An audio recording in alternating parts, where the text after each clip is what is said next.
Hai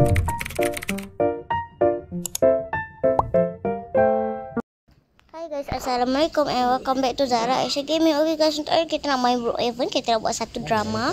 So dengan sepupu saya lagi sini ni. So sebelum kita start, yang belum dah subscribe jangan lupa like dan subscribe sekarang. Okay, so jom kita start action.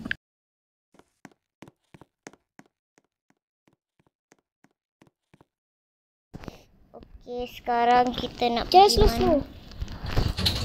Weh, ikut kereta aku. Ni, ada basikal ni. Jom. Sabar. Tarik boleh. Boleh naik 2 orang. Boleh tukar warna tak? Tak, kena bayar. Tak ada premium.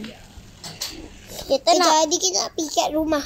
tak, kita tak ada drama kot sebab kita sekarang ni tengah nak ucapkan selamat hari raya je.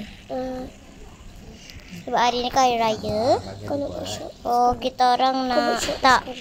So hari ni kita nak ucapkan selamat hari raya. Jom tulis kat situ. Tulis kat Tak situ. payah, tak payah. Kita nak main mercun, buat video main mercun di Brookhaven.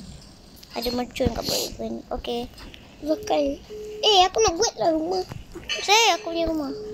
Pilih rumah, biar aku pilih. Pandai. Tengok kau pilih lagi. Biar aku dulu Dah. Rumah apa ni? Kita nak main. Lah, aku tak suka rumah ni lah. Alah, kita nak main bunga api kat sini je pun. Dah. Sedia okey, bunga api pertama. Salah kan. Sekejap aku keluarkan bunga. Okey, ni bunga api pertama. 1, 2, 3. Jauh. Jauh. Tu, kau tengok atas. Sana. Tu, kat atas sikit. Tu ada bunga api. Walaupun kita boleh main lah siang-siang macam ni. Hari ni raya kan? Ada 2. Mana satu? Mana kau jumpa? Mana kau cari weh?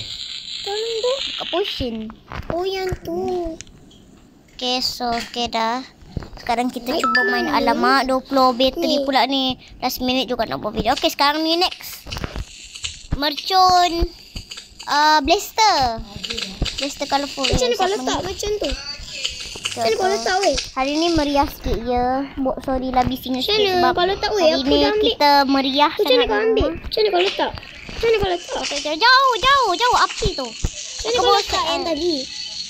Aku letak je lah dekat sini. Tak boleh letak kat jalan raya. Kat sini. Aisyah, meh. Tonton ni. Okey. Nanti dah kejap. Okey, lepas tu kita ni sekejap je video ni. 2 minit je. Okay, then